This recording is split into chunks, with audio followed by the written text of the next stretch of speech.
Hello दोस्तों, स्वागत है आपका अपने इस यूट्यूब चैनल पे। और आज के अपने इस वीडियो में हमने जो मैथ की कल की क्लास देखी थी उसको हम कंटिन्यू करेंगे।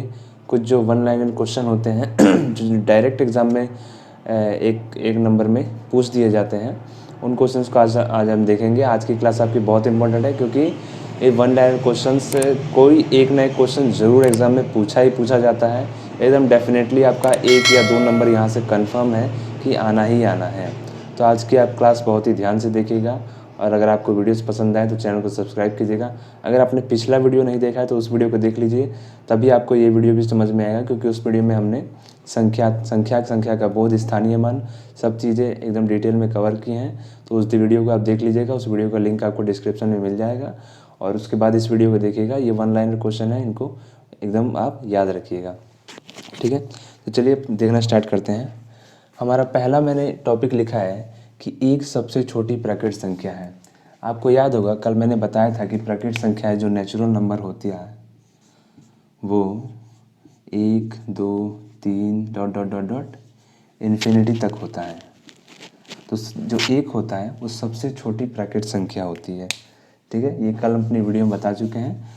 सब चीज़ें आज नहीं बताएंगे। अगर आपको वीडियो देख लेंगे तो आपको सब चीज़ें क्लियर हो जाएंगी। ये वन लाइनर क्वेश्चन है और ये अक्सर एग्जाम में पूछ लिए जाते हैं। दूसरा मैंने लिखा है 0 ना तो धन पूर्णांक है और ना ही ऋण पूर्णांक है। कल मैंने पूर्णांक को बताया था कि पूर्णांक क्या होते हैं। उसी में जो 0 होता है वो ना तो धन पूर्णांक होता है ना ही ऋण पूर्णांक होता है।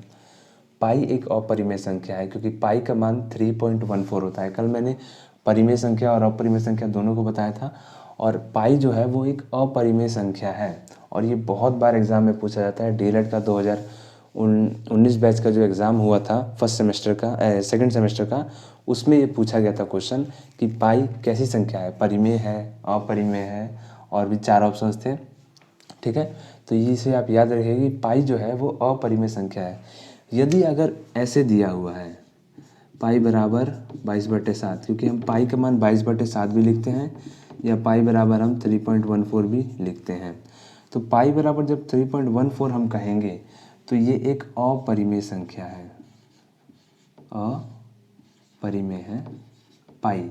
इस समय जो ये यहाँ पे जो ये कंडीशन है इसके लिए जो पाई है वो अपरिमेय है, मगर इस कंडीशन के लिए पाई क्या है, परिमेय है। यदि पाई बराबर दिया है 22/7 तो पाई एक परिमेय संख्या है, और यदि 3.14 दिया है तो पाई अपरिमेय है। अगर जनरली आपसे पूछ लेता है कि पाई क्या है तो आप बताएंगे कि पाई एक अपरिमेय संख्या है, ठीक है। अगला है 22/7 एक परिमेय संख्या है, जो कि हम अभी बता भी चुके हैं। एक ना तो भाज्य है और ना ही अभाज्य है। ये आप एकदम वन लाइनर में याद रखिएगा, बहुत इंपॉर्टेंट है कि एक जो होता है वो ना तो भाज्य होता है और ना ही अभाज्य संख्या है। केवल 2 सम अभाज्य संख्या है, क्योंकि हमने सम संख्या का कॉन्सेप्ट भी कल बताया था और अभाज्य संख्या का भी कॉन्सेप्ट कल बताया था। तो जो जो 2 है वो एकमात्र सम अभाज्य संख्या है, ठीक है। 1 से 100 तक 25 अभाज्य संख्याएं होती हैं। ये डायरेक्ट क्वेश्चन पूछ लिया जाता है और इसको आपको याद ही रखना पड़ेगा, वरना ये क्वेश्चन आपका बहुत टाइम ले जाएगा। आप जोड़ने बैठेंगे आपका बहुत टाइम वेस्ट हो जाएगा। तो 1 से 100 तक कुल 25 अभाज्य संख्याएं होती हैं, ठीक है। बड़ी प्राकृत संख्या इन्फिनिटी है, सॉरी, क्योंकि सबसे बड़ी प्राकृत संख्या को आप ज्ञात कर ही नहीं सकते हैं। जब आप कहेंगे प्राकृत संख्या तो सबसे बड़ी प्राकृत संख्या जब आप कहते हैं तो बस अप डाउन बढ़ते रहिए, प्राकृत संख्या एक के बाद एक आती ही रहेंगी। तो अगर पूछता है कि सबसे बड़ी प्राकृत संख्या कौन सी है तो आप कहेंगे इन्फिनिटी, या फिर ज्ञात नहीं किया जा सकता है कि सबसे बड़ी प्राकृत संख्या कौन सी होगी, ठीक है। छोटी तो मैं आपको बता ही चुका हूँ कि एक सबसे छोटी प्राकृत संख्या है। सबसे छोटी अभाज्य संख्या कौन सी है, तो सबसे छोटी अभाज्य संख्या 2 है। ये भी मैंने आपको कल की वीडियो में बताया था, ठीक है। सबसे छोटी पूर्ण संख्या 0 है, ये भी मैंने आपको कल की वीडियो में बताया था। वीडियो देख लीजिएंगे तो आपको फुल कॉन्सेप्ट क्लियर हो जाएगा। 0 प्राकृत संख्या नहीं है, क्योंकि मैंने अभी आपको बताया कि प्राकृत संख्या कहाँ से चालू होती है, 1 से चालू होती है। तो 0 इसमें नहीं आता है। तो 0 एक प्राकृत संख्या नहीं है। ये सारे क्वेश्चन बड़े इंपॉर्टेंट है क्योंकि ये अक्सर टेट में भी पूछ लिए जाते हैं और हर सेमेस्टर एग्जाम में तो पूछे ही जाते हैं। किन्हीं 2 संख्याओं के मध्य अनंत परिमेय संख्याएं संभव हैं। किन्हीं 2 संख्याओं के मध्य अनंत परिमेय संख्याएं संभव है। यदि आप 2 संख्याओं की बात करते हैं, चाहे वो 2 परिमेय संख्याएं हो, चाहे वो 2 कैसी भी संख्याएं हो, पूर्ण संख्याएं हो, उनके मध्य जब हम बात करते हैं तो अनंत संख्याएं आ सकती हैं।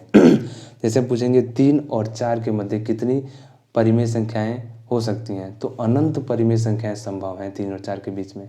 ठीक है, तो यदि दो संख्या दिया हो और कहा हो कि इन दो संख्याओं के मध्य कितनी परिमेय संख्याएं संभव हैं, तो अनंत परिमेय संख्याएं संभव हैं। सबसे छोटी विषम अभाज्य संख्या 3 होती है, जो विषम भी हो और अभाज्य भी हो। ये दोनों कंडीशन को 3 ही सेटिस्फाई करता है। कल का वीडियो देखेंगे तो आपको पता चल जाएगा कैसे। 4 जो है वो सबसे छोटी भाज्य संख्या है। ठीक है, सबसे छोटी भाज्य संख्या 4 है। ये बात आप याद रखिएगा। तो ये वन लाइनर जो क्वेश्चन है ये बहुत इंपॉर्टेंट है, इसे आप नोट कर लीजिएगा। चाहे तो आप इसका स्क्रीनशॉट भी ले सकते हैं। ठीक है, चलिए ये तो हो गया। अब आपको ये एक मैं चीज़ बता देता हूँ। कल मैं स्थानीय मान बताया था, ये बताना रह गया था कि जातीय मान क्या होता है। ये भी बड़ा इंपॉर्टेंट है, जातीय मान क्या होता है।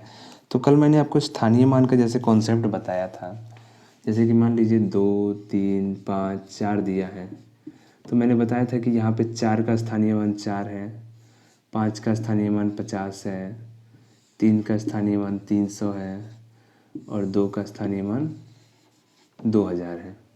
मगर यदि हम बात करें 2, 3, 5, 4 में 4 का जातीय मान क्या होगा, तो 4 ही होगा। 5 का जातीय मान क्या होगा, तो 5 ही होगा। 3 का जातीय मान क्या होगा, 3 ही होगा। 2 का जातीय मान क्या होगा, 2 ही होगा। तो किसी भी संख्या में उसके अंकों का जो जातीय मान होगा वो वही संख्या होगी। ठीक है, ये बात आप याद रखिएगा। चाहे जातीय मान करके देगा, चाहे वास्तविक मान करके देगा, तो किसी भी संख्या में आप याद रखिएगा। जैसे मैं कोई भी संख्या लिख दूँ, यदि लिख दिया मैंने 5, 4, 8, 2, 3, 1, 4, इसमें पूछा है 4 का जातीय मान बताइए, तो 4 का जातीय मान 4 ही होगा। 8 का 8 ही होगा। 5 का 5 ही होगा। किसी भी संख्या का जातीय मान या वास्तविक मान वही संख्या खुद होती है। ठीक है, स्थानीय मान का कॉन्सेप्ट मैं आपको कल बता ही चुका हूँ। तो क्या मैंने आपको बताया कि कल का जो हमने देखा था क्वेश्चंस पूरा चैप्टर का, उसमें क्वेश्चन रह गए थे, वो क्वेश्चंस आज हम देख लेते हैं। ठीक है, हम बारी बारी से एक एक क्वेश्चन देखते हैं। इसमें पहला क्वेश्चन दिया है कि 8, 4, 5, 2, 1 में 8 का स्थानीय मान की ज्ञात कीजिए। ये सब पूछे गए क्वेश्चन हैं। ठीक है, 8, 4, 5, 2, 1 में 8 का स्थानीय मान बताया। तो जैसे मैंने कल बताया था, इकाई, दहाई, सैकड़ा, हजार, 10,000। तो 8 का स्थानीय मान क्या हो जाएगा, 8 के बाद जितनी संख्या है उतनी जीरो लगा देंगे। 1, 2, 3, 4, 2, 3, 4। तो 8 का स्थानीय मान आपका 80,000 हो जाएगा। ठीक है, ये क्वेश्चन हो गया हमारा। दूसरा हमारा क्वेश्चन है संख्या 3477 में दोनों 7 के स्थानीय मान बताइए। तो इस 7 का स्थानीय मान तो 7 ही हो जाएगा और इस 7 का 70 हो जाएगा। ठीक है, क्योंकि इकाई के स्थान पे दहाई के स्थान पे है और ये दहाई के स्थान पे, इसलिए 7 के बाद कितनी ऋण संख्या है, एक संख्या है, तो उतनी जीरो लगा देते हैं। या फिर हम ऐसे भी देखते हैं, चूँकि दहाई के स्थान पे है इसलिए इसका स्थानीय मान 70 हो जाएगा। अगर डिटेल में समझ रहा है तो कल वाली वीडियो को आप देख सकते हैं। अगला क्वेश्चन दिया है, एक संख्या दी हुई है 5869 में 5, 6 और 9 अंकों का स्थानीय मान ज्ञात कीजिए। 5 का कहा है, 6 का और 9 का, तो 9 का 9 ही हो जाएगा, 6 का हमारा 60 हो जाएगा और 5 का 5000 हो जाएगा। उस अंक के बाद जितनी संख्या है उतनी जीरो लगा दीजिए, आपका वही स्थानीय मान हो जाएगा। ठीक है, चलिए अगला क्वेश्चन देखते हैं। कहा है कि 27 का पूर्ववर्ती प्राकृत संख्या बताइए। तो मैंने कल आपको पूर्ववर्ती, परवर्ती, अनुवर्ती का कॉन्सेप्ट कल समझा चुका हूँ। तो 27 का पूर्ववर्ती पूछा है। पूर्ववर्ती माने इससे एक पहले की संख्या। तो 27 का पूर्ववर्ती क्या हो जाएगा, 26 हो जाएगा। अगर क्या होता 27 का परवर्ती या अनुवर्ती बताइए, तो वो 28 हो जाता। ये इसका क्या है, पूर्ववर्ती है, पूर्ववर्ती। और ये क्या है इसका अनुवर्ती है, अनुवर्ती कहिए या परवर्ती भी कह सकते हैं। ठीक है। अगला क्वेश्चन दिया है, वे सभी संख्याएं जो 2 से पूर्णतः विभाजित नहीं होती हैं कहलाती हैं। तो कल ही मैंने आपको बताया था कि जो 2 से पूर्णतः विभाजित ना हो उन्हें हम विषम संख्या कहते हैं, और जो 2 से पूर्णतः विभाजित हो जाती है उन्हें हम सम संख्या कहते हैं। अगला क्वेश्चन है, एक है, तो एक ना तो भाज्य है और ना ही अभाज्य है, मैं आपको अभी बता चुका हूँ। ठीक है। अगला क्वेश्चन है, किसी संख्या में 3 का स्थानीय मान सबसे कम है। इसमें 4 ऑप्शन दे रखा है और कहा है कि स्थानीय मान 3 का सबसे कम किस संख्या में है। देखिए 4 ऑप्शन क्या दे रखा है। एक पहला दिया है 32,450,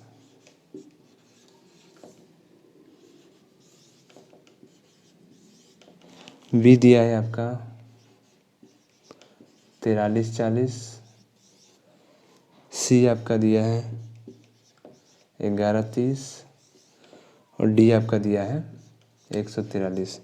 कहा है कि किस संख्या में 3 का मान स्थानीय मान सबसे कम है, यानी इनमें से कौन सी संख्या ऐसी है जिसमें 3 का स्थानीय मान सबसे कम है।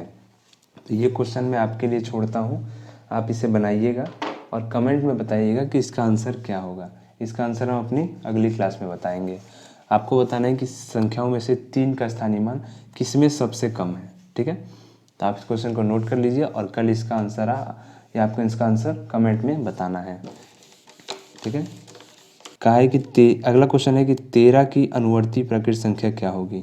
तो अभी मैंने आपको बताया अनुवर्ती या परवर्ती की बात करें तो उसके एक बाद की संख्या होती है, यानी 13 का परवर्ती क्या होगा 14 हो जाएगा, या अनुवर्ती कहिए 14 हो जाएगा। अब इसमें अगला क्वेश्चन देखते हैं। अगला क्वेश्चन दिया है कि 33 34 एक संख्या दी है 3334 में 3 के विभिन्न स्थानीय मानों का योगफल ज्ञात कीजिए। माने 3 ये संख्या दी हुई है, इसमें जो तीनों 3 दिए हुए हैं इनके स्थानीय मानों का योगफल बताना है।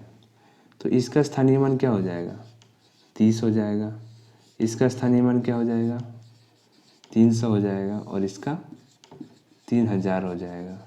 तो हमें तीनों का योगफल बताना है। ठीक है। तो 3300 और 30, 3330 इसका आंसर हो जाएगा। ठीक है।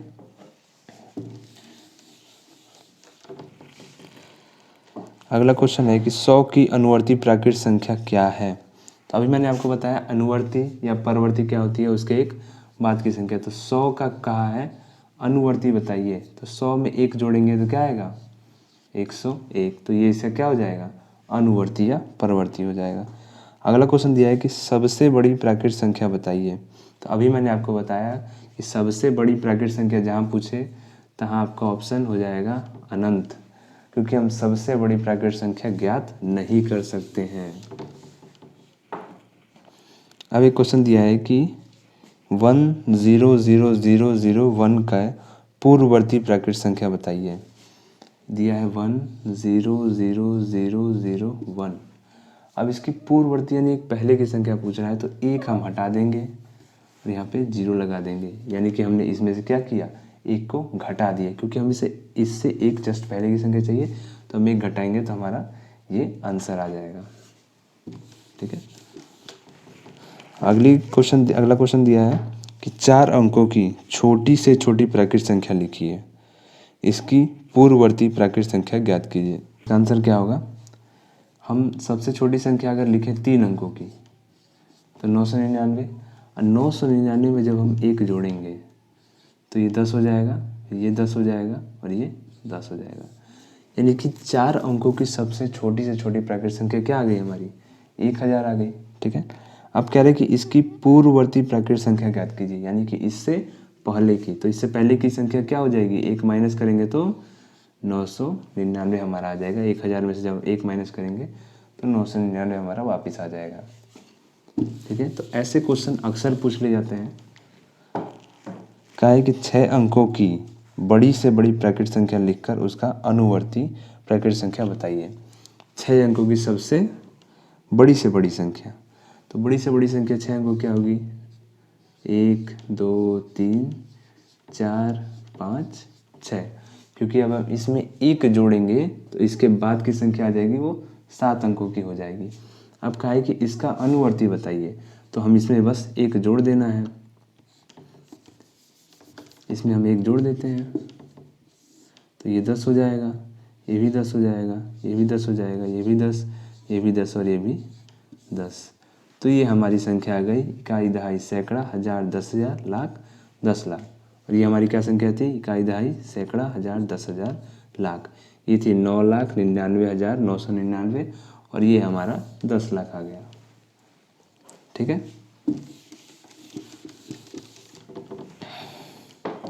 अब अगला क्वेश्चन कह रहा है कि 5 अंकों की सबसे बड़ी व सबसे छोटी संख्या बताइए। तो 5 अंकों की सबसे छोटी संख्या कौन सी होगी?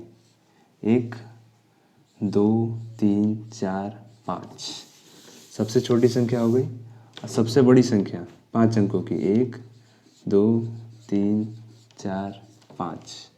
ठीक है। कभी भी छोटी से छोटी संख्या का है तो हमें 1 2 3 4 5 उसके आगे 0 लगाना है, और बड़ी से बड़ी संख्या 9 9 9 9 आप लिख सकते हैं। क्योंकि देखिए अगर इसमें आप 1 जोड़ेंगे तो क्या होगा? ये 10 हो जाएगा, ये भी 10, ये भी 10, ये भी 10 और ये भी 10। ये कितना है? ये 99,999 है। 1 जोड़ेंगे तो 1 लाख हो जाएगा। देखिए इकाई, दहाई, सैकड़ा, हजार, 10,000, लाख। तो 99,999 5 अंकों की सबसे बड़ी संख्या है, क्योंकि उसमें 1 जोड़ने पर हमारा 1 लाख हो जाएगा। अब ये है हमारा 10, इकाई, दहाई, सैकड़ा, हजार, 10,000। इसमें से यदि हम 1 माइनस कर दें क्या होगा हमारा? इसका हासिल इसमें, इसका इसमें, इसका इसमें और इसका इसमें। ठीक है। तो ये 10 हो जाएगा, 1 जाएगा तो यहाँ पे 9 आ जाएगा। अब यहाँ क्या बचा? 9 बचा, यहाँ भी 9 बचा और यहाँ भी 9 बचा। क्या ये संख्या 5 अंकों की है? कहेंगे नहीं, इसमें तो 4 ही अंक है।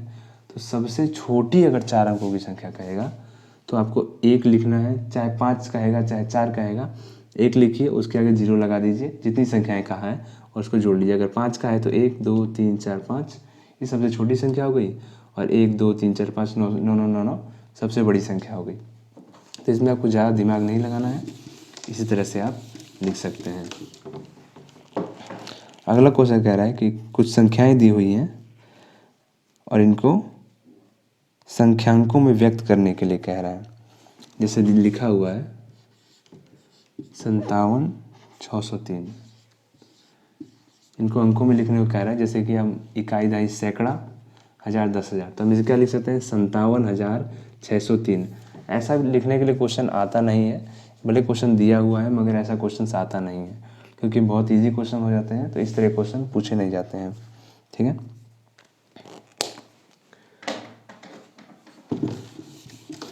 तो ये था आज का हमारा पूरा वीडियो। हमने जितने भी क्वेश्चंस पूछे गए हैं उतने सब कवर कर लिए हैं। स्थानीय मान में जो दशमलव का कॉन्सेप्ट होता है वो अभी हमने क्वेश्चन नहीं किया है, क्योंकि उसका डिटेल वीडियो अगर आप कहेंगे तो हम बना देंगे। हालांकि पूछा नहीं जाता है, मगर आप कहेंगे तो हम डिटेल वीडियो स्थानीय मान के जो दशमलव वाला कॉन्सेप्ट होता है उसके लिए डिटेल वीडियो बना देंगे। कल भी हमने अपने वीडियो में बताया था और आज ही बता देते हैं। अगर आप कहेंगे तो हम उसके लिए डेडिकेटेड वीडियो बना देंगे। अगर आई होप आज का वीडियो आपको पसंद आया। अगर वीडियो पसंद आया तो वीडियो को लाइक कीजिएगा, चैनल को सब्सक्राइब कीजिएगा और अपने जितने भी कॉलेज के ग्रुप हैं उसमें वीडियो को शेयर कीजिएगा, ताकि सबको इसका लाभ मिल सके।